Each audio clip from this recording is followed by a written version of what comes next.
Ladies and gentlemen, it's my great pleasure to welcome you to the debate entitled A New Europe 1918, 1923 and 2022.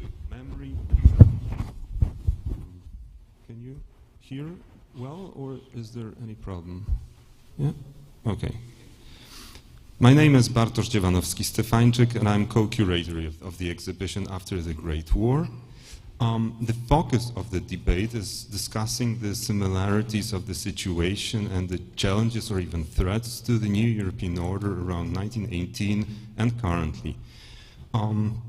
Each time when I was doing the guided tour ever since 2018, when we presented the exhibition for the first time in Prague, I could actually relate to the current political, social situation in Europe.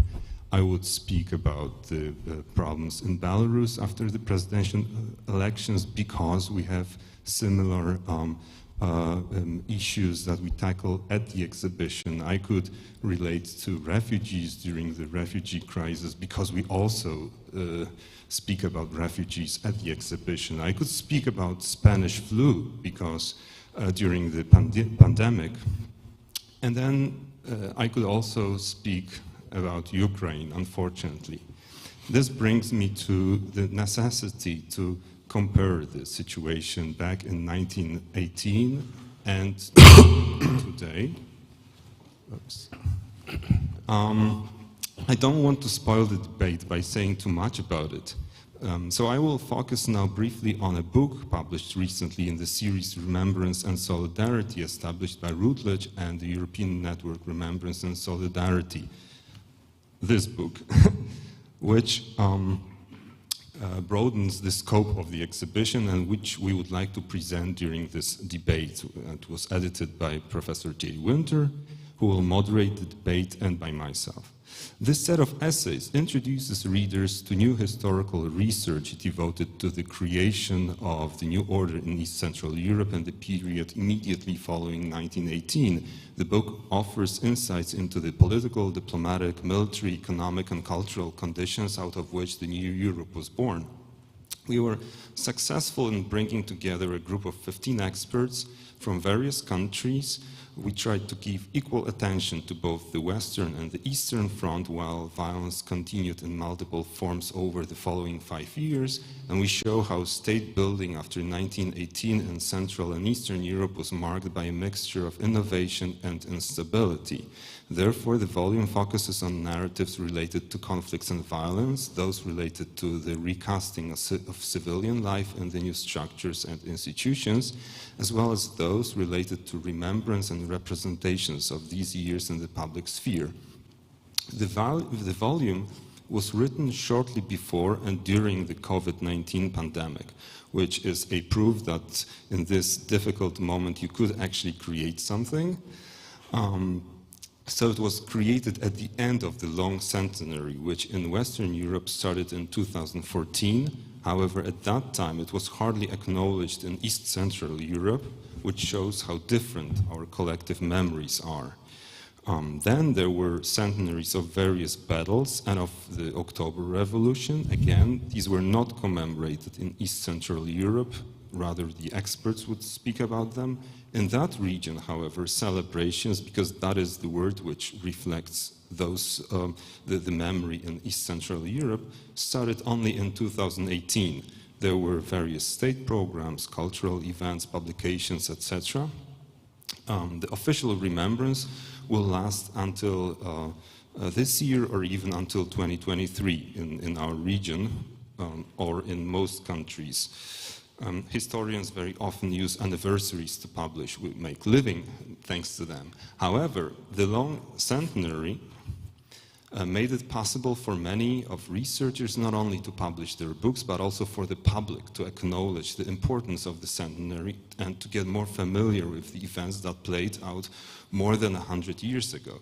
It seems that thanks to the long centenary, we had enough time to think and reflect, and indeed the gravity of First World War studies has started to shift eastwards And there is more understanding, or at least I hope there is more understanding, that the war did not end in 1918. Our book shows this change, and we hope to bring this fairly new perspective to the global public. It is all the more important as the whole world is watching the events in Eastern Europe right now. Having said that, let me introduce to you the moderator of today's debate and my dear co-editor, Jay Winter, who is the Charles J. Steele Professor of History Emeritus at Yale University. He is one of the most important experts worldwide on the First World War and its impact on the 20th century. Previously, he taught at Hebrew University of Jerusalem, the University of Warwick, the University of Cambridge, and Columbia University. He is author or co-author of 25 books. In addition, he has edited or co-edited 30 other books and contributed 130 book chapters. He was also co-producer, co-writer, and chief historian for the PBS-BBC series The Great War and the Shaping of the 20th Century, which won, among others, an Emmy Award. He has received honorary doctorates from the University of Graz, the University of Leuven, and the University of Paris. He's also a member of the Academic Council of the exhibition. Jay, the floor is yours. Thank you. Thank you.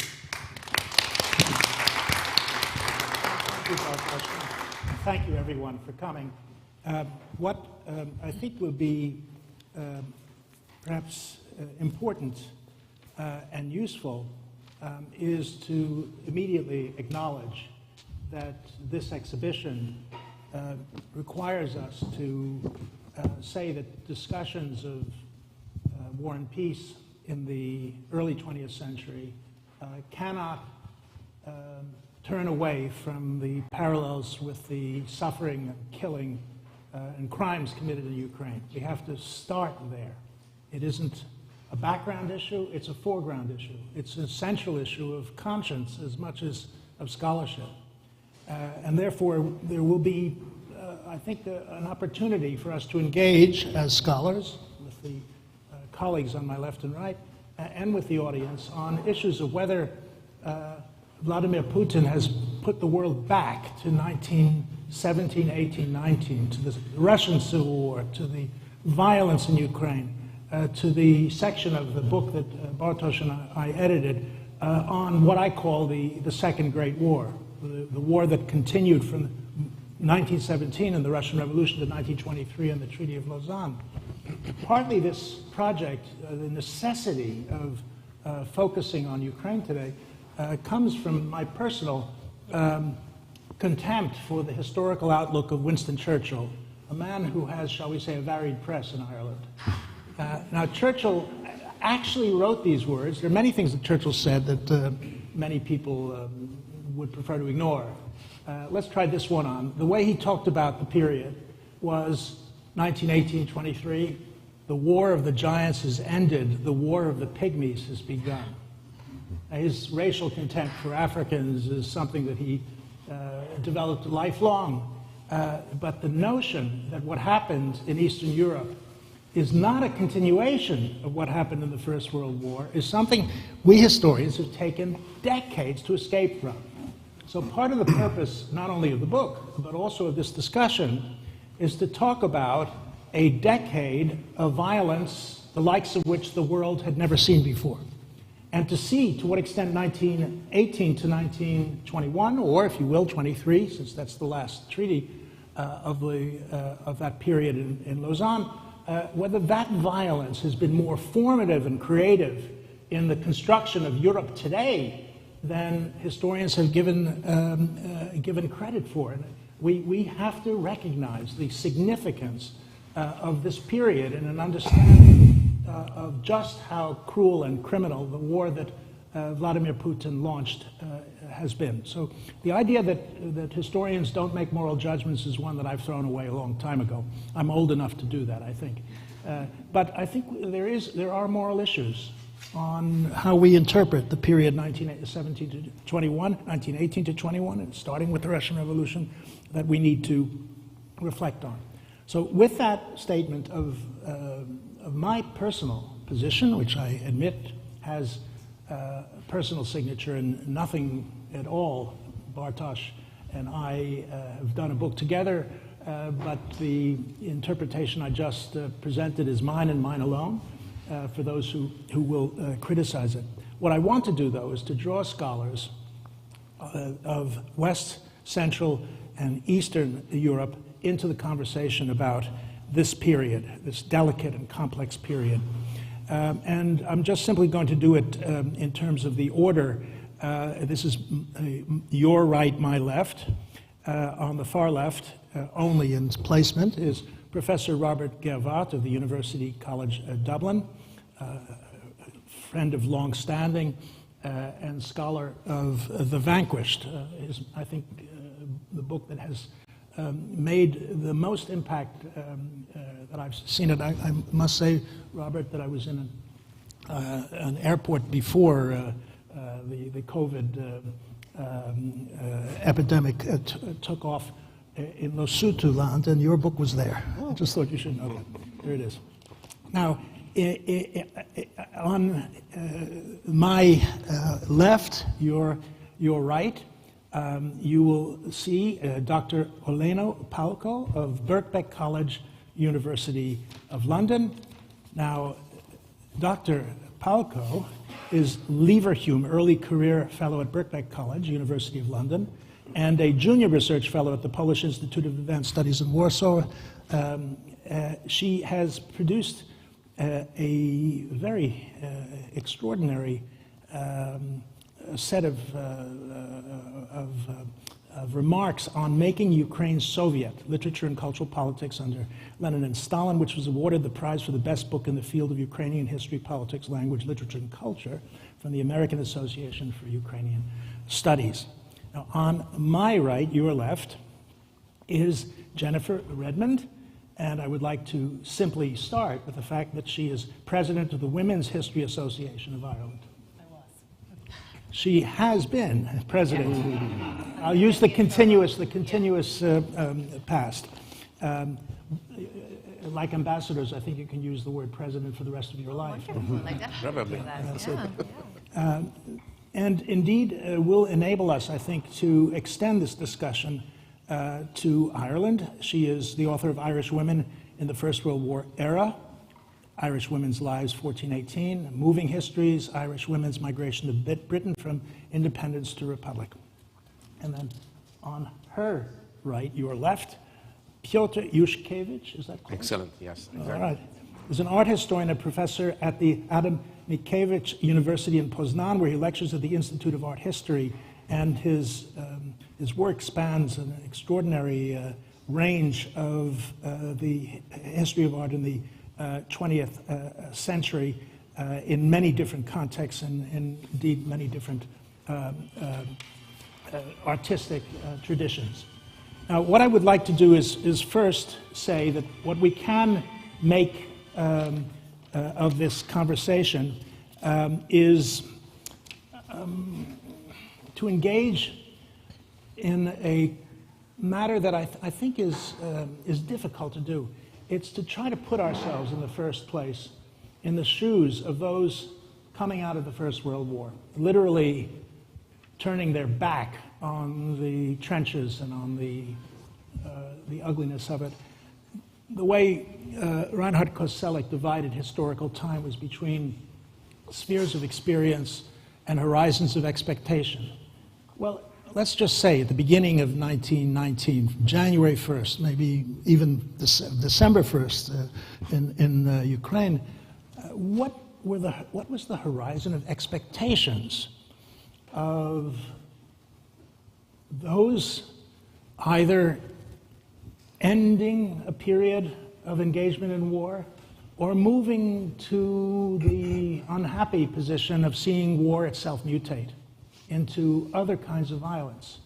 Not necessarily only international, but class violence, racial violence, and civil war violence. Now, perhaps it would be wise to start off in Ireland and to talk about the horizon of expectations in Ireland at any point that you would choose, let's say from the beginning of December 1918, early 1919, while the rising had taken place 3 years earlier. What would you say would be the end of the war or the end of one war and the germination of another? Yeah, December 1918 is a very good place to start, actually, because we have an election. And it's the first election that women can vote in, and they do, in large numbers. And it's the first election after the Rising where expectations changed radically. And within 2 years, you had a shift from a belief in constitutional nationalism, a belief in parliament, democracy, a certain belief in the empire as well, and Ireland's role, potential role in it, to literally throwing that out. It's not enough. Anti-monarchy sentiments, anti-British sentiments. It is interesting to have this conversation in these grounds on a site of hatred, I would imagine, for some people, power, certainly. And there are reports in the newspaper at the time of the armistice and just afterwards of clashes between ordinary citizens who were waving Union Jacks and happy that the war was over, maybe anticipating the return of their relatives who had gone to war for various different reasons, and Sinn Féin supporters ripping up their flags, clashing with British police, and, well, when you say British police, that's actually not correct, many of them were Irish, but certainly the British Crown Forces, and retaliation as well. Wrecking of Sinn Féin headquarters in Harcourt Street by British soldiers. So already small-scale skirmishes, violence on the streets between ordinary people was happening right at the end of supposedly the Great War. So the expectations, I think, were so fluid that it was all to play for, but certainly turning against, almost wanting to willingly forget about the war immediately, because the priority then was a republic for so many people. Was this a British military garrison at where we're sitting at the time? We're in the belly of the whale. This is where the British Empire... One of the main sites of power within Dublin city centre. You know, we're not too far from another one, Dublin Castle. And yeah, so it's a very interesting place to have this conversation. I wonder what the British soldiers' expectations were too, because obviously there were those who felt they won the war. Exactly, yeah. I think of that work of genius, The Steward of Christendom, as an example of how a particular policeman, an Irish policeman, went mad because of Irish history at the time. The stability or instability, I think, is a subject that we need to perhaps turn to, shall we call it Lviv or Kiev? I want to make the correct distinctions of names. What about December 1918 in Ukraine? Expectations, what kind of future was thinkable, possible? If you allow me, I would perhaps refer to the date 22nd of January 1919. This was the day of unification when Ukrainian People's Republic and Western Ukrainian People's Republic announced unification. And this is a very important date in the memory of today's Ukraine, right? Because this is a reference to the unification of two different parts of Ukraine, finally kind of, or for the first time, joining together. And if we kind of go back a little bit in history, I wanted to say that Ukrainians started the war in 1914 torn between two different empires, right? There was Eastern Galicia that was part of the Austro-Hungarian Empire, and there was the Dnieper Ukraine, which was part of the Russian Empire. So Ukrainians actually fought against each other. And this is this is something that we historians, or myself as a historian of Soviet Ukraine, tend to forget, that there were also Ukrainians on the other side of the border. And if we think about 1919, we again have Ukrainians split by the new borders. We have Poland, and we have Ukrainian People's Republic, and then Soviet Ukraine. So across this period, we have this problem of divided nation. The nation, and if we kind of turn now to expectations, right? This is why this date, 22nd January, is so important, because this was for the first time when those people, Ukrainians, across the border, sort of declared their unity and their intention to be together. And if we kind of think about other expectations, this was definitely this idea of self-determination, the keyword, the buzzword of post-war period. Ukrainians wanted to self-determination. Ukrainian delegation went to Paris. It was not recognized because other kind of more powerful states, those states that the international community saw as more viable states. Poland was recognized, the Ukrainians were not. So delegation was there, they did come to the international community, they did show their maps, and that's why I really love the exhibition when we see the maps and the claimed borders, right? Ukrainian delegation also claimed their borders, and it clashed very much with what Poles saw as their homeland, right? So the demands of Ukrainian delegation were not heard. Same, there was a delegation of Western Ukrainian People's Republic. Their demands were not heard. So we have a lot of expectations, but at the same time, I think also frustration. Yeah. And also, if I refer back to this 22nd of January 1919, on the one hand, we have unification, but on the other hand, we have those two governments fighting against far bigger, we can say enemies, we can say rivals. The Ukrainian People's Republic was at war with the Bolshevik Russia. Or we can say that the Soviet Ukrainian government that was formed earlier in already 1917, actually. And if we think about Western Ukrainian People's Republic, they were at war with Poland, right? And this is where we can refer back to Lviv or Lviv at the time.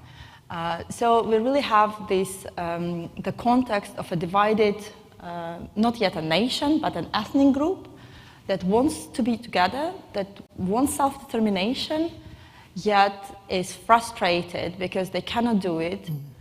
First, because the international community does not recognize it, and second, because they are at war with larger powers. Is the frustration, and I use the word that you use, the source or one of the sources of the efflorescence of anti-Semitic violence in Ukraine in 1919? And if so, how did it play out? This is a very good question, and so for my current project, I actually look at minorities, and obviously anti-Semitism and inter-ethnic violence, this is something that pops up all the time, right, throughout Ukraine's history. And I think frustration might be a good word because of this association between Jews and communists, right, between kind of Jews as not supporting the national government, we can say the Ukrainian People's Republic, like it's often been referred to as nationalist government, although most of their members were really kind of socialist, yes. So left-leaning. And I think there was a lot of these misunderstandings, but also coupled with a long history of discrimination of Ukrainians. And if we think in the context of Poland, right, Ukrainians were discriminated for a very long time, same as they were in the Russian Empire, right? There was a lot of assimilation, there was a lot of bans on Ukrainian language and so on and so on. So I think we have this moment of, again, this expectation of national revival, yes. Or not even revival, kind of the idea that the nation would become possible, and at the same time, a lot of fear that, you know, there are kind of external challenges that would not allow it. And then you have this, like, I would call it frustration that kind of spilled out and found scapegoats. Yes. I see. Robert, can I draw you into this? We needn't use biography necessarily, but perhaps you could say, what did Heydrich think 1919 was going to do to his life as a young man? Oh yeah, I think he had a very different career trajectory in mind at this point. He's from a very musical family, and his grandfather owned a very famous conservatory in Saxony, and his father was a very well-known opera singer and also owner of a conservatory in the city of Halle. So I think his career trajectory at this point would have been to become, at some point, the heir of this family business. But at the same time, of course, many middle-class Germans at the time were radicalized by the experience of defeat in particular. Like him, many of them joined sort of paramilitary organizations in the aftermath of the First World War, became much more radicalized by politics, without saying that 1933 is the necessary outcome of this crisis of German political and social identity.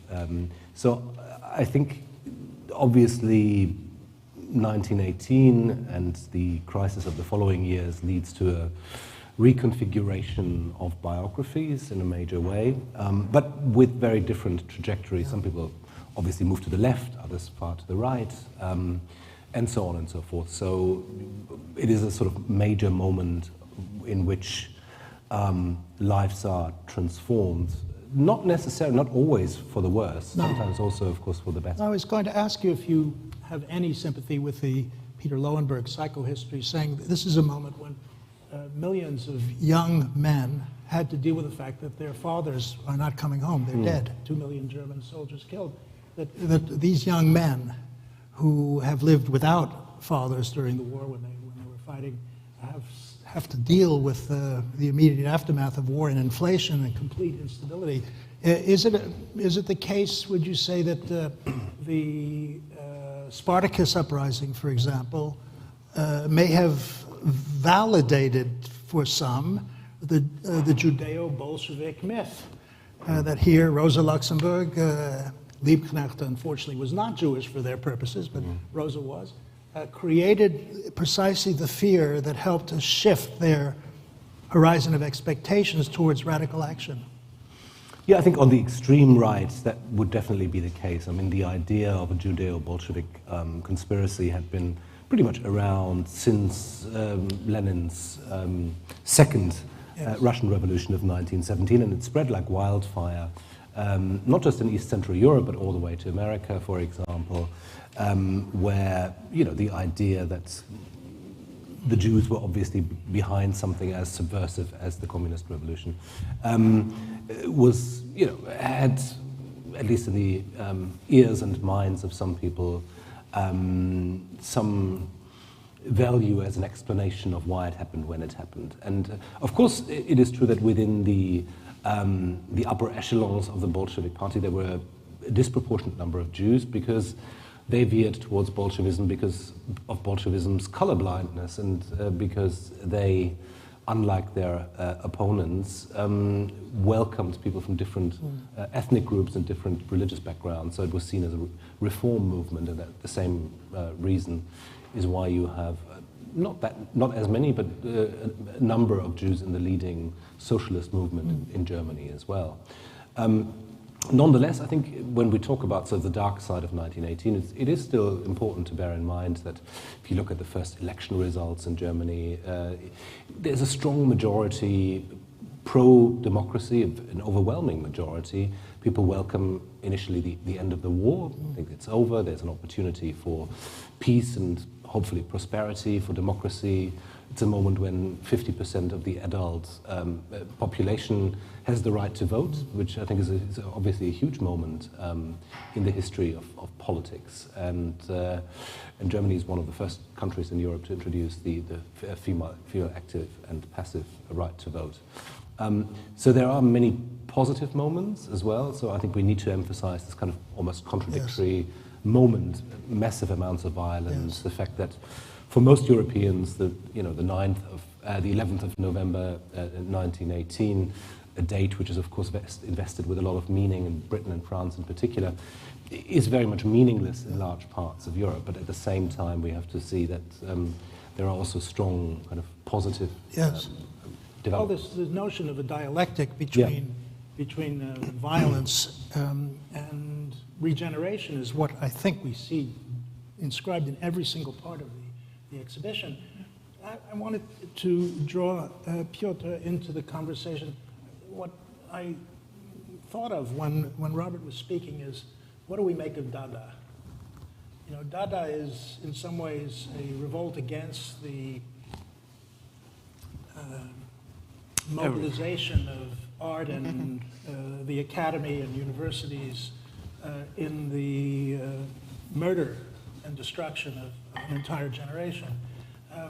Did Dada actually have any echoes in Poland and Eastern Europe, as was it entirely a Berlin, Zurich, Paris phenomenon?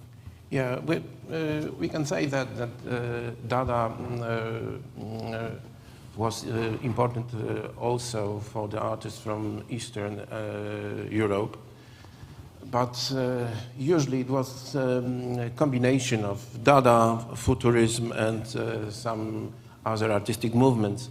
But coming back to the problem of expectation and hopes, I would say that the dominating artistic movement was modernism. I would say that Dada was the beginning of the modernism. It stayed at the beginning of the modernism, and in general, modernists dreamt about new world, new art. They were ready to start from the scratch, to build completely new world and new art.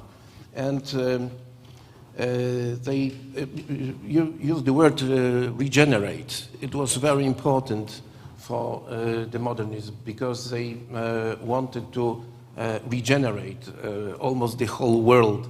And the main goal, their main goal and their main hope was to create, to educate, to raise a new man for the new world, and they hope also that the new man would live in new space, more safe, closer to nature, hygienic. That's very important. So they really hoped for the new man more perfect and more than contemporary people from the physical point of view, moral, social, and so on and so on. But if we come again to the eastern part of Europe, 1918 for them it was a very important moment, not so much from the stylistic point of view, but rather from because of the new task to work out a new visual identity. So they very often combined, for example, folk art and modern art to create new artistic, new visual idiom for the new states, like Poland, like Czechoslovakia, like Latvia, for example, and so on. It was very interesting that on the West, it was very well received. The international exhibition in 1925 in Paris was a huge and great success of Polish artists. They received hundreds of medal awards and so on, because of this combination, folk art and let's say rigid geometrical art, which remind Cubism, as a new language, new visual language, which is in the same time modern and national. And there was no problem to link one thing with the other. I mean, the national and the modern. But would that very point, I wonder, would you accept that it's the national profile that distinguishes this effort from the Blauer Reiter, which after all had folk, you know, this is Kandinsky, and all the notion of folklore was transnational in the Blauer Reiter, and in the post-night, and this is part of the challenge that I think the exhibition shows, that the new configuration of states added to the grammar of artistic innovation and experimentation. Yes, exactly. Sometimes this tradition, I mean deep historical tradition, was absent, and it can be, could be, and had to be invented, in fact. But for Kandinsky, he also used a lot of motifs from Bavarian folk art, but also from the Russian art. So, you know, it was a very important element of modernism in, of course, countries from the Eastern Europe, but it's parallel to, let's say, primitivism on the West. These countries from the East didn't have colonial experience, so they seek, in fact, and were looking for deep tradition in folk art, sometimes in the art of the children, and so on and so, to gain something authentic, valuable, and so on and so on. Yes, indeed. Well, one of the things that we need to do, and I'm very glad that we can talk about this, is to try to ungender art history and cultural history, and to talk about how women's contribution to the reconfiguring of the world may have complicated and multiplied the dimensions. I'm thinking of Katie Kollwitz, for example, and her lifetime search for a language to express the loss of her son, who was killed in 1914. But I wonder if you'd say that the period 1918 to 21 in Ireland was a creative moment for Irish women. What would you say to that? Gosh, it's very tricky. Very tricky. Everything in Irish history is tricky. I know. I know. I tell my students all the time, we're not that exceptional. You know, stop saying, like, oh, this is tricky now. So we have a moment when some women get the vote in 1918, and we move quickly to all women, just based on age, same as men, get the vote in 1922, and it seems like we're going great.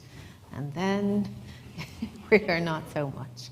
Because one of the most treasured parts of the Irish Revolution, happening at the same moment as the end of the Great War, is a reassertion of quite traditional values and a skepticism towards modernism, actually, in that those are foreign influences, and now is our chance to assert more nationalistic traditional values. And unfortunately, women are sacrificed to that notion. And there's an exhibition right now on the second floor reflecting on Magdalen laundries, which are the places where unwanted women, often pregnant outside of marriage, sometimes as a result of assault, were put by their own families. So this isn't a state or church bogeyman narrative. This was regarded as an appropriate thing to do for people who had transgressed too far, never mind if they had been transgressed against. So we have a moment where there are lots of fabulous women making noise, making headlines across the world. Countess Markovic is our first TD and cabinet minister, second in the world to be a female cabinet minister. But the legislation that puts women in their place comes very fast. I mean, the government are scrambling, like many other states across Europe, to put in place an architecture to create a new state. Lots of things they have to do. And one of the very first is to put a marriage bar in the civil service so that women have to leave very quickly. They also prevent women from taking exams to progress up the grades. So this means that women's voices are not there in the room and haven't been there since, essentially.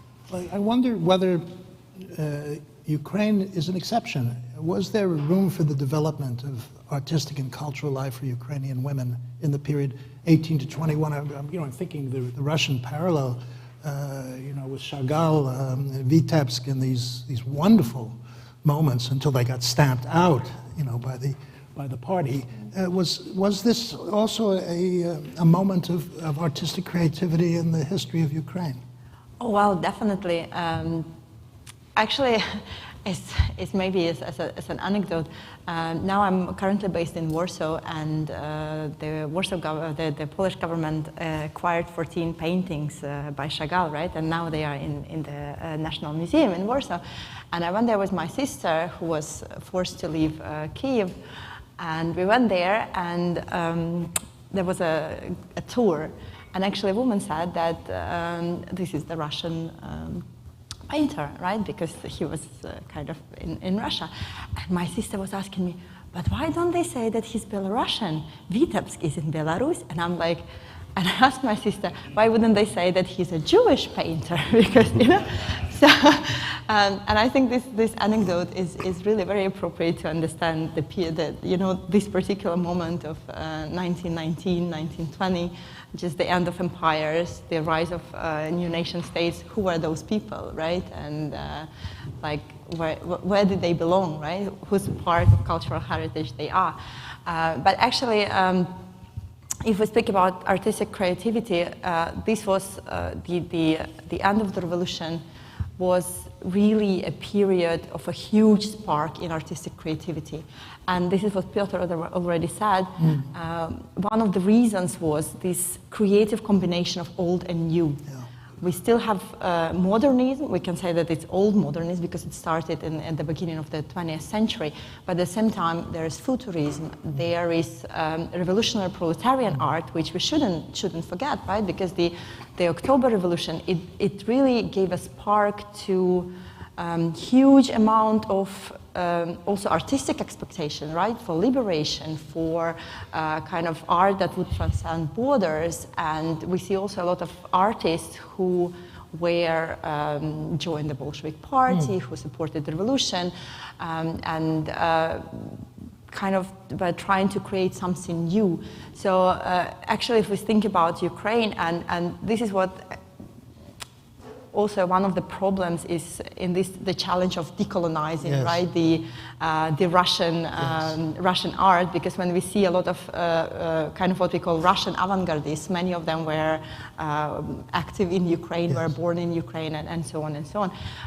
So it is indeed, we can say that these are it's a parallel process to what was going on in Russia, but at the same time, what Piotr was saying, these people were looking for kind of not recreating, they were constructing the past, the tradition, the history, and this is in this combination with kind of a lot of also primitivism and so on and so on. So it's incredibly rich period in Ukrainian art. It would be, you know, I think most of us would agree that polyvocality is the answer to the stupid distinctions between one form of art. You know, what is Yitzhak Bavel? Is the Red Guard a Ukrainian work of art or a Russian work of art? It's a human work of art. It's got humanism written all over it, whatever his sad future. But the idea that artists wrote and created and sculpted from multiple points of view, not from only one angle, is clearly something that we can see time again. I was going to ask you, Robert, could you say a few words about what were the origins of the Bauhaus? There's an extraordinary multi-national phenomenon. Where does it come from? Well, I think it has a lot to do with general criticism within artistic circles broadly defined of the stuffiness of imperial Germany, and a turn away from the kind of more ornate style, and to try and find radical new answers to radically changed times. So obviously the Bauhaus movement then sort of explodes in the 1920s, sort of becomes, I think, what in America is called international style, with a rejection of the world of yesterday that, you know, Zweig still hangs on for very different reasons, because it was better as a Jew to live in a multinational, as he would put it, multinational empire with the legal securities afforded by Austria-Hungary than in a post-imperial nation state, which, you know, tries to exclude minorities.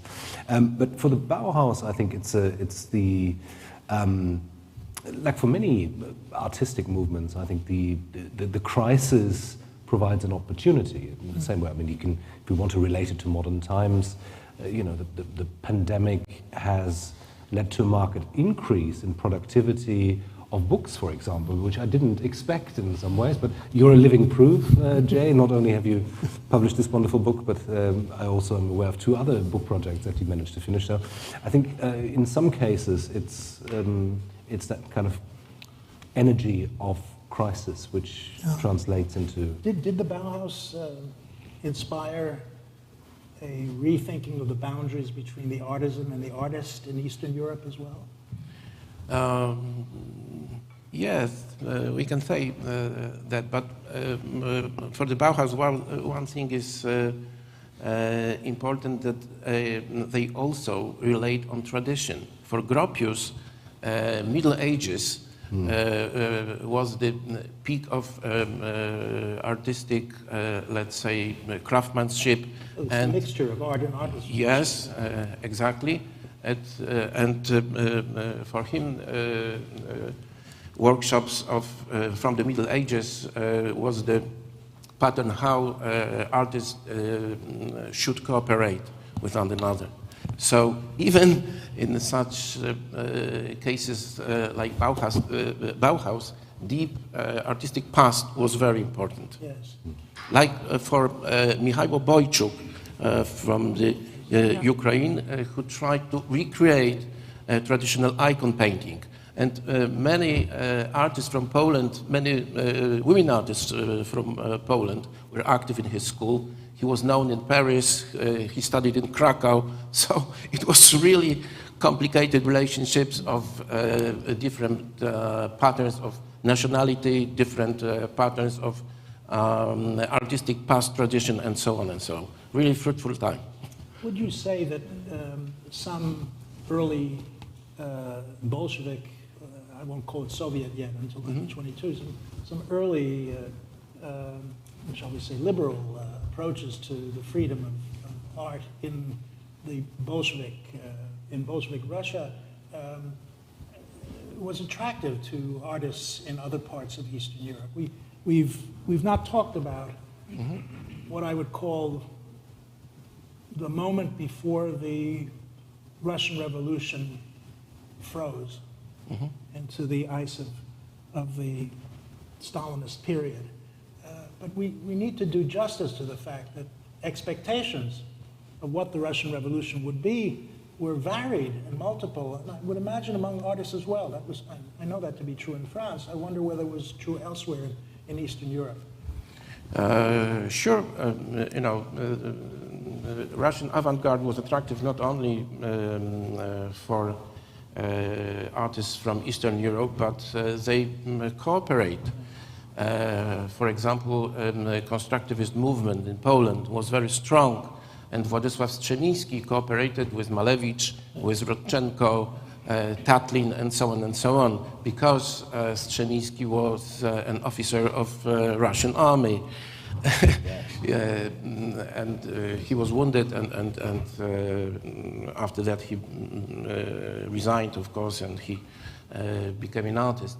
So yes, it was strong cooperation. Moreover, because Russian avant-garde created, let's say, general utopias, where new men about whom I talked earlier was the main goal of art, of new space. They tried to build completely different structures than old capitalist cities. I mean, linear structure with a special function for everyone, and so on and so on. So they really tried to realize their artistic utopias. Yes, we have a chapter in the book that Bartosz and I edited by Helmut Conrad on especially on Vienna, and the what I would call the urban politics of modernism in designing these absolutely. Living spaces of the working class population, and not only there. Well, I would like to see if we can go to a third part of our conversation about parallels between then and now. But before that, I think it would be wise to ask if anyone in the audience has a question on what we've talked about so far. We're going to talk about Ukraine. At least I'm going to talk about Ukraine. But are there others who want to have a look at the issues related to the first two parts of our conversation? Much better, I think, now than to wait till the end when everyone's tired. Who would like to ask a question? I'd like to ask. Please. So I was thinking about the loss of all those hundreds of thousands of young men during the First World War and the impact of that. Sorry. Just the impact of that in the period that you're talking about, and the impact of that on women who lost mainly breadwinners Sons. and sons, and Others. also the impact on the sons that were left in terms of having maybe no father. And is there any connection between that then and the Second World War, No, that loss? We talked about it briefly. Let me see if I can open a conversation about this in two directions.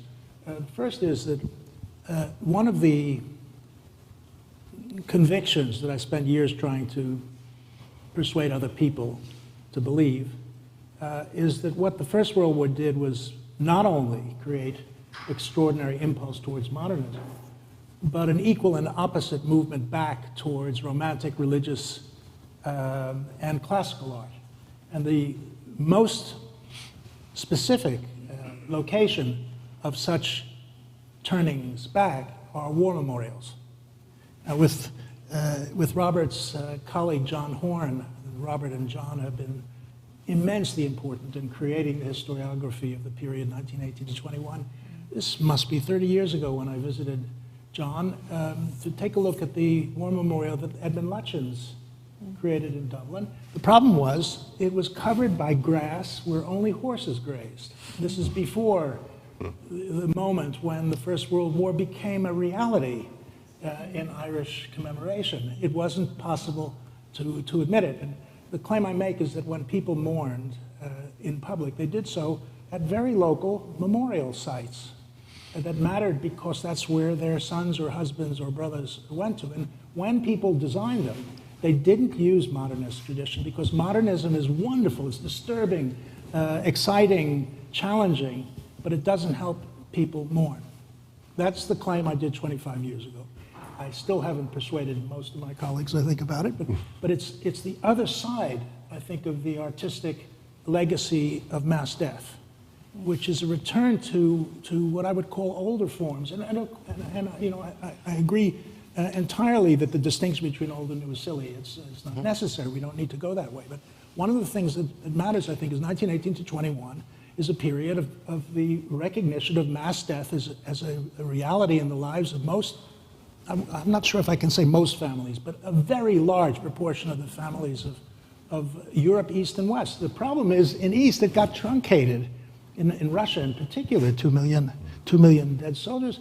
The revolution demanded year zero be 1917. So this issue which you raise is just as true, you know, for Petrograd, St. Petersburg, as it was for Paris. But no one picked it up. But you know, how did families, for example, Anne Dolan, my student, has written beautifully about, you know, the what would you call it, the cult of death in early. Yeah, And early glorification of national violence. Ireland, would you use that word? Is that too hard a phrase? No, not if you look at the words of the nationalist leaders themselves who talk about blood sacrifice, etc. There's a wonderful book called Singled Out, which talks about that generation of women who had no one to marry, and all sorts of consequences, though, about that. I mean, it accelerates women's entry into the workforce, but it has to have had, I mean, some might call it an even generational impact and trauma, especially, I think, in places like this, where we couldn't seem to actually say it. And that there are war memorials in churches. For example, Willie Redmond is memorialized in a church, a beautiful church in Wicklow. But it's like it's there, but it's not there, or we can't see it. I think that must have been incredibly painful, I have to say. I wonder about in Poland, you know, the necessity of creating cemeteries for the dead was there everywhere, all over the place. The problem was that these people died for a state that was no longer in existence. And the creation had to be done in a state that hadn't fought in the war as such. and clearly had, the nationals had done so. But, What you would know, you say about the business of commemorative art? I'm not sure, because first of all, I'm just humble art historian, not political historian or social historian. But it seems to me that in Poland the situation was slightly different. I mean, first of all, that regaining independence was so important. It was so important for people, for artists, for writers, and so on and so on. That probably the problem of sacrifice wasn't so, let's say, big, something like that. And besides, in Poland there was a long tradition of constant uprising from 19th century and the beginning of the 20th century, and blood for fatherland was something usual, I would say, for young Polish people. So maybe this is the difference. But as I said, There is a point that I'd like to draw you out on that absolutely amazed me, is the existence in the municipal cemetery in Lviv of two monuments for the unknown warrior of the war between Poland and Ukraine. And of course, the unknown warrior of Poland could have been the man who killed the unknown warrior of Ukraine. So their proximity, in my visit, was shocking. I don't know anywhere else in the world where there are two monuments to unknown soldiers on two sides of the same civil war. You know, it's as if, you know, in Arlington National Cemetery, Southerners are excluded in the American Great National Monument, as if there would be a Southern soldier facing a Northern one. How do you take that present politics of commemoration in Lvov, in that cemetery? And it brings us as a bridge to our third subject.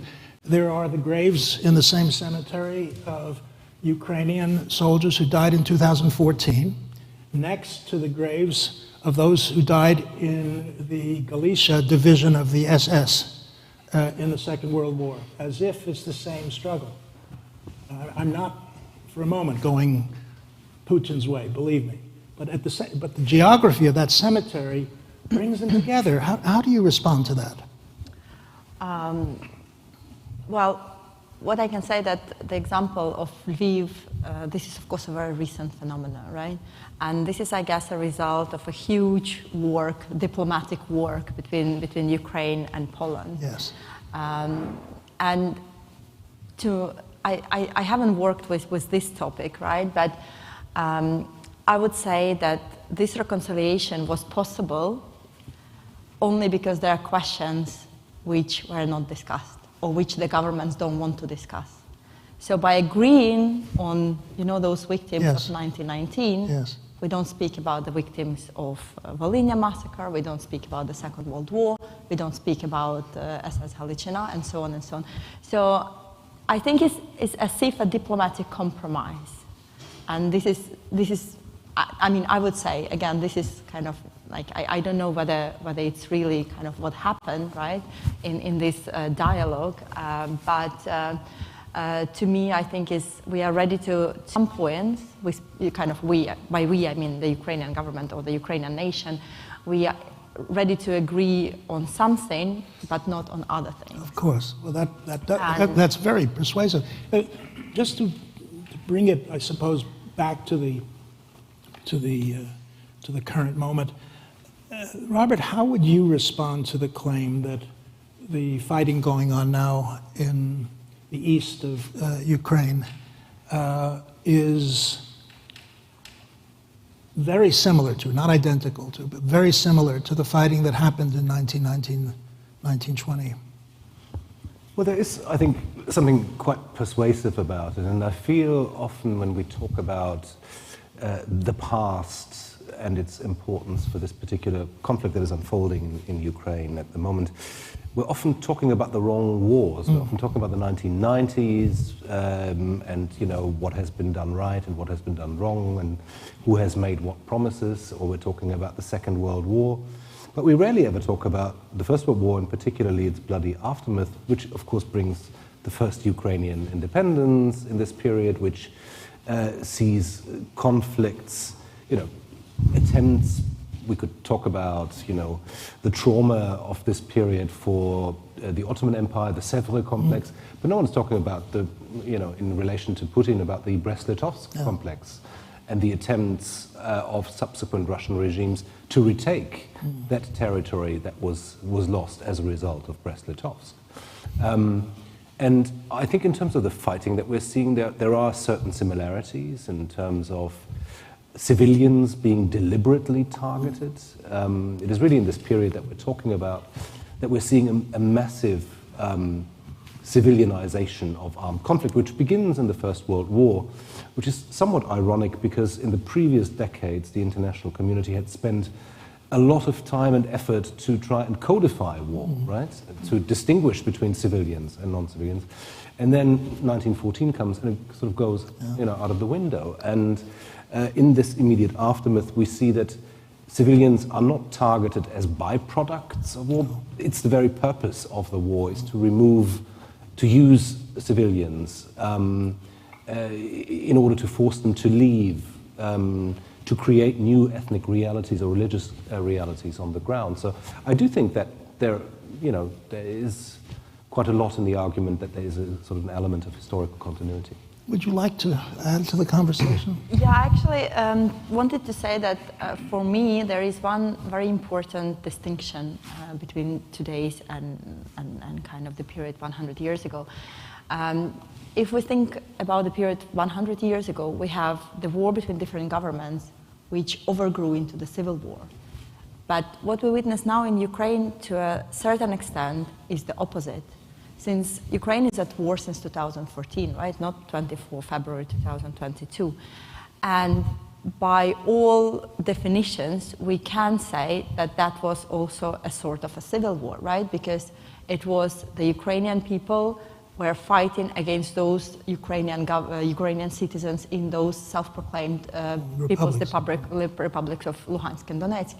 And now we have a fully fledged invasion of the Russian government. So this is, although I wouldn't say that what we had between 2014 and 2022 was a civil war. There's obviously we have the Russia was supporting those rebels, and obviously there's a lot of kind of influence. But it's still in definition, when we look at legal or whatever framework, we can say that a sort of a civil war overgrew into an international, kind of the war between two governments, and an invasion of one government, kind of one country to Ukraine.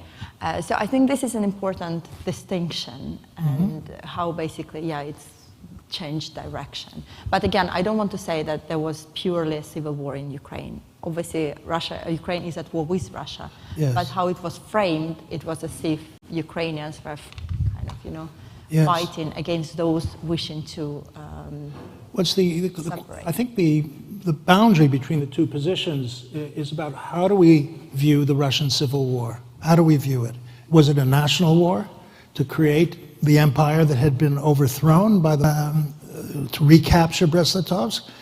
Was the victory of Bolshevik Russia in the Civil War what Putin is aiming at? The slow reconstruction of his regime as a hegemonic power? Well, I think, yes, indeed. And when I think about those even left radicals who later joined the Bolshevik government, kind of trying to introduce the change from within, in their rhetoric, in their publications, you see how they define the Bolsheviks as imperialists. They say that they wish to gather all the Russian lands to kind of recreate the Russian Empire. So the narrative was there, right? They saw Russian Bolsheviks as imperialists, as those wishing to kind of take control over all those former imperial provinces. And this is why there was this ideological conflict, right, between Ukrainian non-Bolshevik communists and Russian Bolsheviks. But what we see now is definitely Putin's attempt to recreate not the Soviet Union, but the reference is to the empire, right?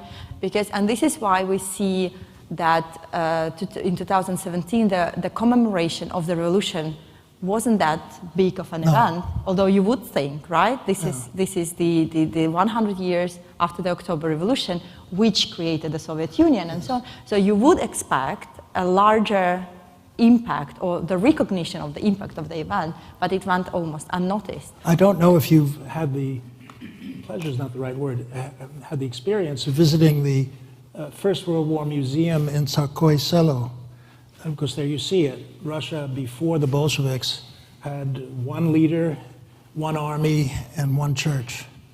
It's a narrative of the First World War that I've never seen in any other part of the world, but it's there, and it is after all, you know, where Catherine the Great had her palace and where Anna Akhmatova was born. So it has its echoes in many parts of the world. I think. Once again, this is my personal intervention, but I do think, you know, the issue of the parallels between 1919 and today are important, whatever our professional expertise. May I ask you what your view is about the parallels between 1919? We've seen the exhibition; it shows multifaceted possibilities, and today, are you minded that we've gone back to 1919, or is it another time and another place? There are certainly echoes. When I was thinking about what we might discuss today, I went back and looked at documents from the first Irish government and its hopes for its place in the world. And it says a lot about the League of Nations and hopes for that. And it talks about how it was looking forward to being welcomed by other small nations who had, for the most part, come through this awful time with the great powers. And they did not use derogatory language for anybody, unlike Churchill, as you mentioned at the beginning. And they were looking for solidarity, looking for connection, and feeling like if there was this banding together of colonies or former colonies or powers, countries that had been created in the aftermath of the war, legacies of imperialism, that it could actually lead to world peace. They were very ambitious and they could play their role in it. And I do think I'm getting that sense. I don't think Ireland is perfect in its response, but I think we are trying and we are relating on that level that we have past histories of struggling against an aggressive country that's bigger and mightier than us, and that this will only be resolved or move forward from if we have a recognition from other nations of our struggle. Walter, I wonder, one thing that struck me in doing some work exactly on this issue of the League of Nations and public health and terrible epidemics in the 1919-22 period, the reception of the Polish people, of the immigrant tide, the tsunami, human tsunami that came out in order to save their lives, has to impress all of us. Do you think there is a sense in which 1919, where the same huge migratory flows Peter Gatrell showed many years ago happened, there's some sense that this is déjà vu, we've been here before, and this time we have to do better? Oh, it's very difficult to answer such a question, because, first of all, because modern war, it's always the war of images, and you know, this images of today's war and this flood of immigrants, when is created on, let's say, other side, it looks quite different. And in fact, I'd like to say that when I think about this period, 1918, 1921, 2023, I think about images. In this time, it was mainly posters, of course, which was made by sometimes leading artists like Rodchenko, Malevich, and so on, against Poland. Yeah, I mean the Bolshevik war. And coming back to the question about differences between today and this period, 1918, 1923, I would say that the technology of images is really important. For example, what struck me the most, there are images, I would say, unhuman, because abundance and quality and density of the electronic images are so strong and, let's say, even unhuman, because contemporary technology makes our eye to look like a camera on a drone, so we can see the mass of immigrants. We can see the mass of a lot of cars on the border and so on and so on. It makes very strong impression, but contemporary technology is able even to place our eye on the top on the anti-tank missile. So it's, in my view, the main difference between the past conflicts and today's war, which was declared or undeclared by Moscow and Ukraine. I wonder if, though, the effect of the huge outpouring of photography in the period 1918 to 24, the anti-war museum in Berlin, Friedrich's Museum, actually had the capacity to desanctify war. That it happened already, and that's part of the Dada revolution too. That photography showed the ugliness of war, and if we want streams of photographs of refugees, we go to Greece, of the people fleeing Ataturk in well, he wasn't Ataturk yet, Mustafa Kemal in 1922. My view is slightly more sympathetic to the parallel, namely that, this is Susan Sontag's view as well, that already in the 1930s, the sensibility of mass public, think of the photography of the Spanish Civil War, for example, newsreels and its influence on Picasso, has taken the innocence of photography away from war, taken the innocence or the ugliness of war to photography. So what we see on the television screens today, I'm not sure if you would agree, is very similar to what we've already seen in Syria. Not surprising, and Putin did the same thing.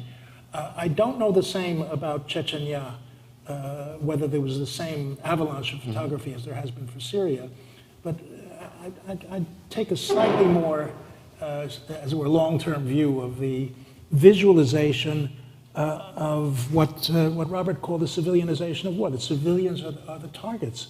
And they are intentional targets. They're not just accidental targets at all. Yeah, I think you also have already in 1918 lots of photographic images flooding out of Finland, for example.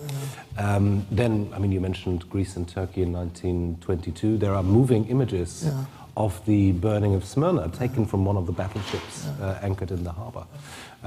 They don't have the same, reproduction speed probably, but maybe in terms of impact of actual refugees arriving, that was huge, and I think is often underestimated. I mean, if you think of Berlin in the 1920s has, I think, 40 Russian publishing houses that publish in Russian because there's a huge demand, huge Russian community there.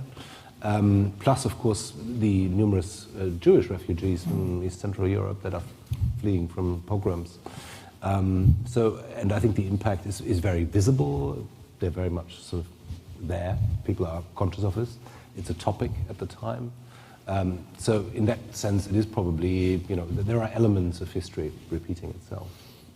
But I think that in the case of photography, the distance between the subject and the viewer is slightly longer than in the case of electronic image. There's no distance at all. Yes, there's no distance. No, I'm very impressed with that argument and see it perhaps as a bit more of a continuity. But perhaps the final point that we could raise, since we've been here for an hour and 20 minutes, is maybe, Bartosz, you might think of this. If you had to do the exhibition again after the Ukraine-Russian war started, would it look different? Would your interpretation of that period change because the world today has changed? This is what we historians constantly do, adjust our view of the past in order to make sense of the present. The present has changed. Would you have changed it in any way yourself? Well, it's a difficult question because I wouldn't like to make that history too contemporary. Why not? I know that's a very. I think that's a very important question, and I know that there's more than one answer to it. But my understanding is ENRS is about that. Is about making the history contemporary. Am I mistaken? No, but this is more complicated. Of course.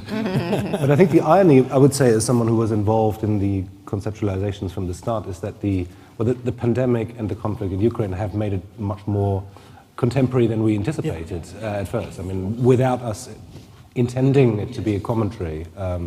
So unfortunately, these events have kind of given it a topicality that wasn't really intended, since we're historians, art historians. Our projects are also for somehow intelligent commentary, can deal as intelligent commentaries Of course. of the contemporary situation. Mm-hmm.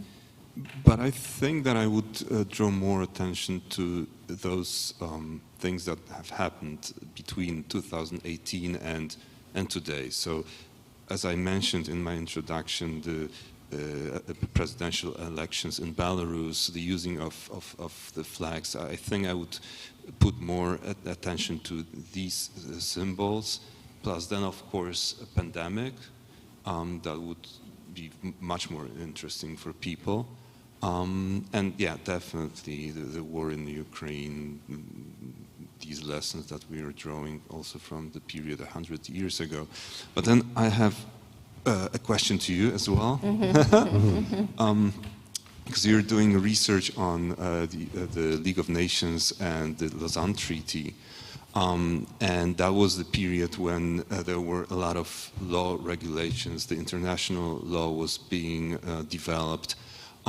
Which did not help much, like 15 years later. Nevertheless, it was developed. And now I think that what we are observing is that international law and international organizations, they do not matter, not at all. I mean, everything that is happening, the immense Western help, it's all in fact unofficial. I mean, certain countries are helping, and we know which ones, but it's not under an umbrella of one organization, or it's not because the international law prohibits such wars, it's just because these countries are helping.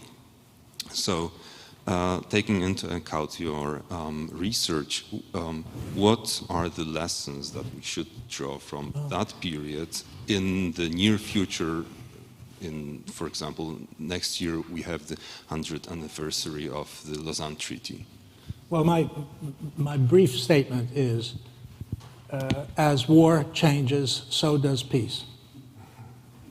Peace is not fixed as a 17th century concept or a 19th century concept. It is constantly in connection with war. And in 1918, the institutions of war mutated. They turned into other forms of violence which were multiple, which is, I think, maybe one of the distinctions that we would make between then and now.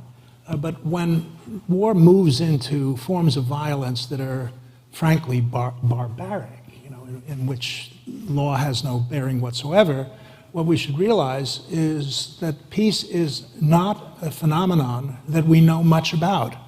You know, we're historians.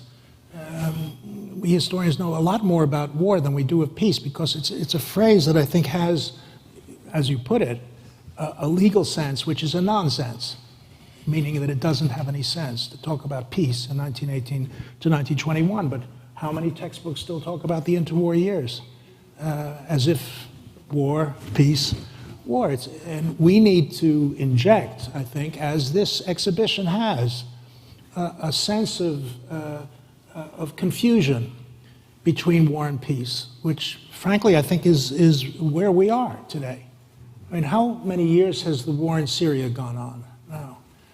It's a civil war, clearly, but it's not only a civil war. It's many other wars happening at the same time, and it's also barbaric, it's criminal, in which sexual violence happens time and again, as it's happened and probably is happening in Russia. So my answer to you is that the problem with international law is it specifies the notion of peace in an historically inadequate way. So if I've done anything in the book on Lausanne, it's to say that the First World War changed the nature of war and perforce changed the nature of peace. Yeah. Well, I would like to invite other comments, please. We've been generous with your time and patience, but I do believe it would help if there are others who would like to join the conversation. There are clear lines of, I think, of shared and of different opinions here, and I'd like to hear others. Yes, please.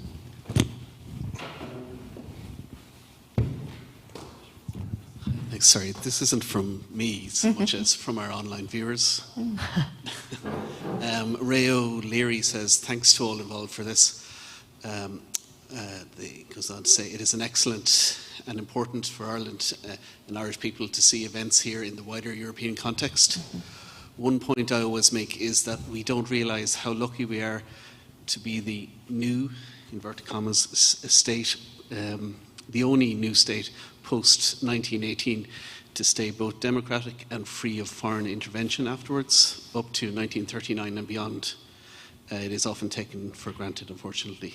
So I don't know if that's a comment or... Would you like to? Well, I tend to agree, and actually one of the things that I stress to my students, and when I've been reflecting on this period of commemoration, is that, well, commemorations are political. So we are deliberately not venturing too far into the civil war in this country. But I think we can be very proud, if we are to reflect on that history, that within 10 years of us being independent, we managed to get over a very bitter and divisive civil war and peacefully hand over power from people who were literally shooting at each other a decade before. And it's done, and we continue on. That's a very proud moment, and I would agree with the commenter there that it marks us a little bit unusual in the context of small states. But we didn't have we didn't have the experience of those states either, so I would just say that to be fair to the other states. Well, if you introduce Northern Ireland, the story looks different. Exactly. Doesn't it? Yeah. But I don't for a moment differ from the statement. I think it's a fine way of putting it. But the existence of the unfree 6 counties is something that may end in or the violence that existed and to a degree still exists. Would you see that as a failure of Irish reunification? I think most people do. Yes. That's the too much faith was put in, and perhaps because of the Versailles negotiations, that something would be sorted out by the Boundary Commission, and it would. We don't need to talk about that much now.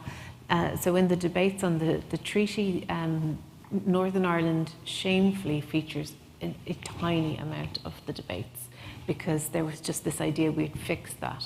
And somehow, quite arrogantly, I think that we would somehow convince unionists that it was absolutely fine to be in a united country, which we didn't, and we haven't yet. And so this is a living and very live history. Good. Well, I think it's my job to thank the participants in this. I think there was one more. Oh, there isn't one more. If there was, please, I'd be delighted. Forgive me, my eyesight is hopefully less intact. Very much. than my It's more a comment insight. in terms of what you said about the fact that there was no peace between, obviously, 1918 Yes. and 1939. I completely agree. But in terms of what our own President of Ireland has stated, in terms of ethical remembering, particularly in terms of nationalism versus imperialism, and that dirty word in Irish history, partition, which is still an extremely live issue on a territory the size of a rock compared to the rest of the European continent. All I can say is, having listened to Bartos's beautiful introduction to his exhibition earlier, and his wonderful image of the men in the room, the experts in the room afterwards carving up the map of Europe, obviously those experts got it dreadfully wrong in terms of partition. And I say that in the widest sense, in terms of the nation states that developed. And the great project of the European Union, which I think is in major jeopardy, is the fact that the equality of nations was so central in terms of the small and the great. And that's something we still need to cling on to. But I suppose my point is the trauma, particularly in terms of the Irish context, where you had people shell-shocked coming in under the Crown forces, and obviously the initiation of what became the Irish War of Independence. And I suppose how did that happen? How did that play out in other parts of Eastern and Central Europe? The trauma of the imperial system post-1918 when it comes to these civil conflicts throughout the central and eastern part, and how that's not really kind of holistically told, and I think this exhibition attempts to do that. But I think there just needs to be more about it, I suppose, the trauma. Indeed. Well, that is the word I think we can all accept as a starting point. How, and in many ways, what is astonishing is, given the nature of the trauma of the First World War, how many people came out of it as recognizable human beings.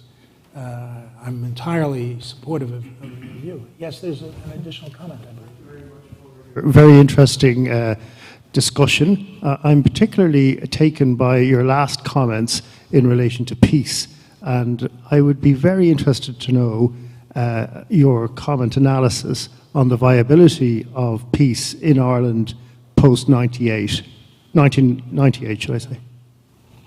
Thank you. My view of the I'd say the importance of the term, the peace process, is that it has to be generational rather than political. Political is, a week is a long time in politics, maybe several years is an eon in politics, but the notion that children can grow up with the idea that violence is odd, is strange, is something different, as opposed to growing up with the idea that violence is normal, and that when you see those astonishing portraits in Belfast on the Divide, when I think about the way in which Sands died of starvation, and he's glorified in Belfast to this day, I wonder whether there is still a notion that violence is honorable. And for that to go, it'll take generations. It's not just something that can be done. So 1898 seems to me to be just yesterday. Is that a fair way of summarizing it, perhaps? Yeah, I mean, it's a very broad canvas of a question. Yes. I'm just taken by your finishing comments about peace. In a way is an ever evolving concept, that it's not fixed. And I suppose since 1998, now I was born in '69, so I grew up, all I heard on the news was about the Troubles. You were normalization, exactly, of what you said in terms of our lives. But of course, the generation has grown up since then that hasn't experienced that.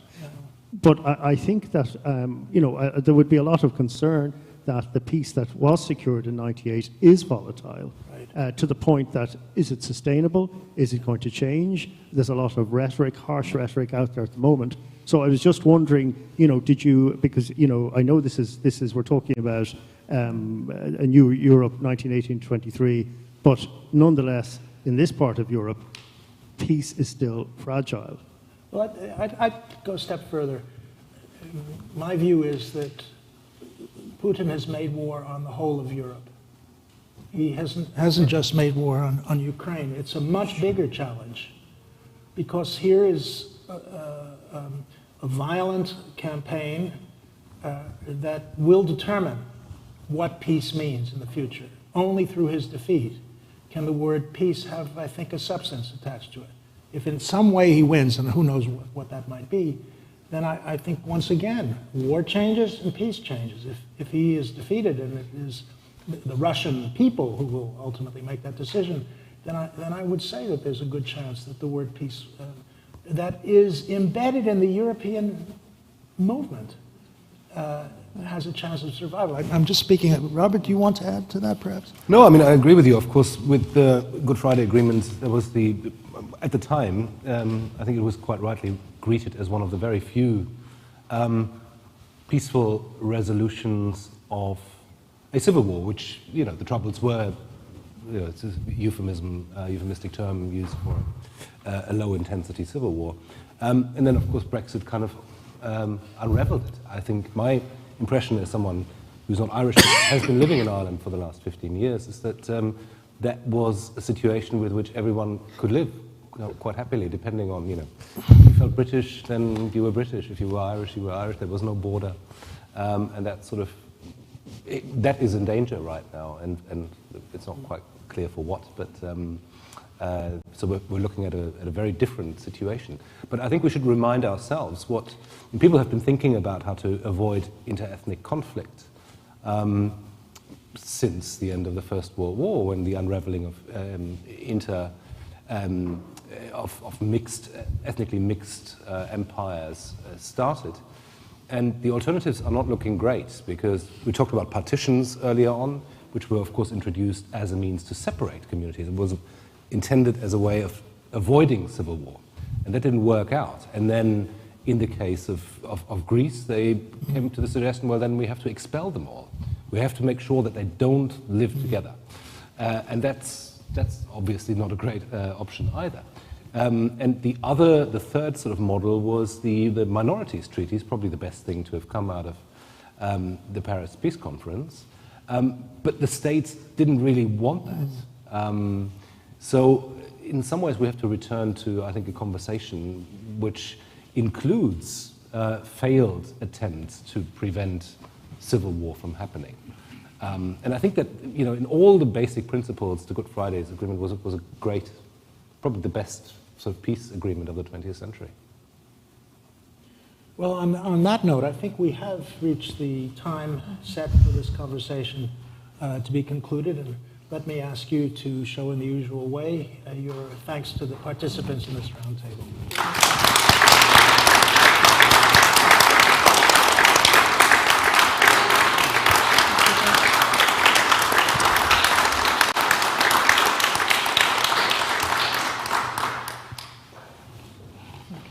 Please give me a chance to say two sentences. I think it is, well, not the best, but for sure one of the best discussions which we ever made. Thank you very much for that, to all of you, and especially to you, Professor J. Winter. Thank you very much.